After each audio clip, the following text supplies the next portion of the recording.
Alright, the 5 reasons you should get a 335i specifically as a project car. These 5 reasons are going to be straight to the point, but I'm going to try to be thorough and try to give as many examples as I can to give you the best idea of what to expect and to really fully explain the 5 reasons why you should buy a 335i.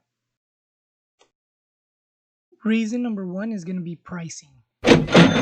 From factory, the 335i comes with a twin-turbo 3-liter inline 6 that has sometimes been compared to the 2JZ in the Supra or the RB26 in the Skyline.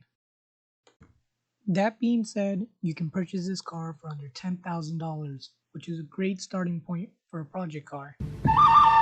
Some examples have been found for as low as $3,000. Just a few more mods and this car is outperforming the M3, which cost a lot more. It hates me. How much do those mods cost, you might ask? Well, as an example, here we have the JB4 package, which is almost full bolt-ons, or is full bolt-ons, for less than $1,500. And this will pretty much take you close to 500 horsepower crank. If you can think of another 500 horsepower beast for under $10,000, write it down in the comments, please. That brings me to reason number 2, tunability. Do it! Okay, so parts are cheap. But what kind of parts do people usually throw on them, and are they really that reliable after being thrown on?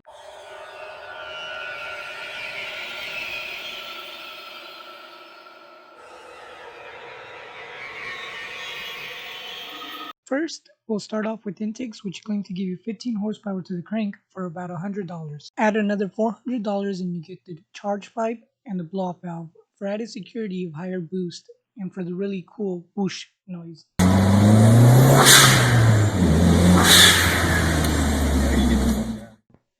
Alright, the next piece is downpipes. These claim to gain 25 horsepower and 37 wheel torque. Not only that, but it will give your exhaust tone a very aggressive sound. That's another $300, putting us at $800 so far. Alright, so we're going to go ahead and skip through the exhaust part just because that's all on personal preference. I know you can get some straight pipe exhaust at your local muffler for like $300 and you can spend up to $2,000 on exhaust. So I'm going to leave that up to you. What you will need is the MHD tuning licenses. It costs about $300 at the time of this video. MHD will allow you to check all your codes as well as erase them so you can find out what's going wrong with your car. You'll be able to see all your gauges, for example your boost gauge. And the main reason you'll be using it is to start uploading base maps. These will help you get huge gains over a stock tune. And the coolest thing is you can add this power adding mod through your phone on either your iPhone or your Android. The final item you'll really need to be able to push those stock turbos to their limits is a stage 2 pump or a Walbro 450. This setup will support over 600 horsepower to the wheel and will let you run anywhere from E85 to E60 blend.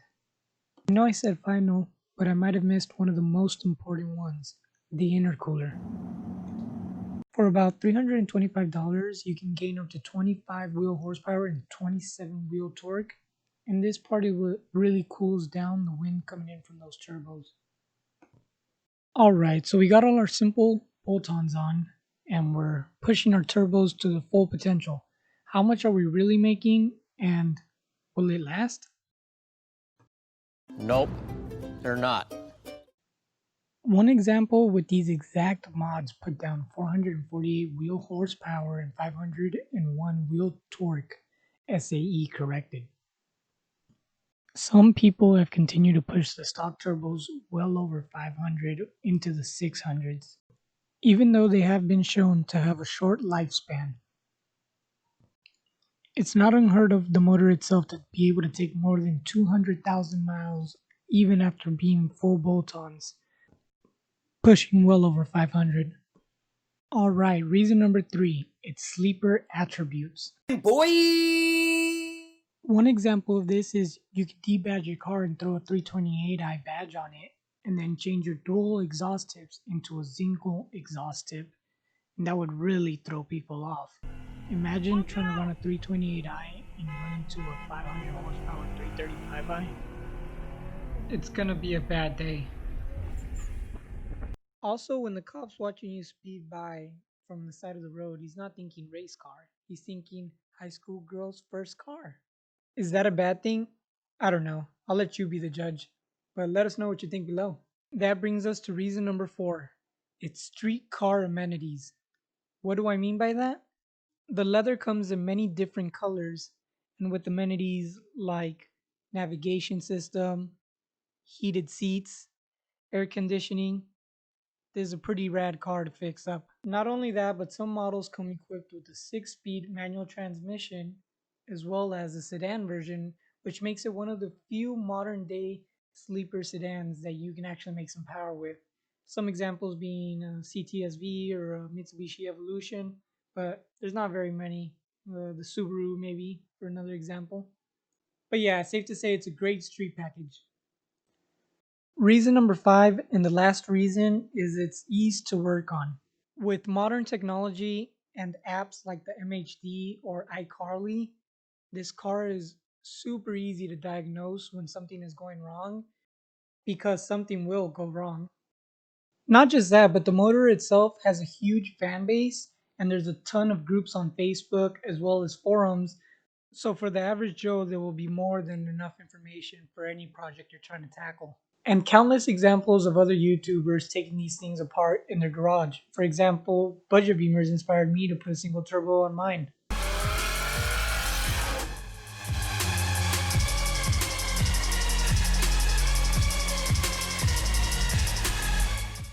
So yeah, those are my 5 reasons. Again, those are just my opinion.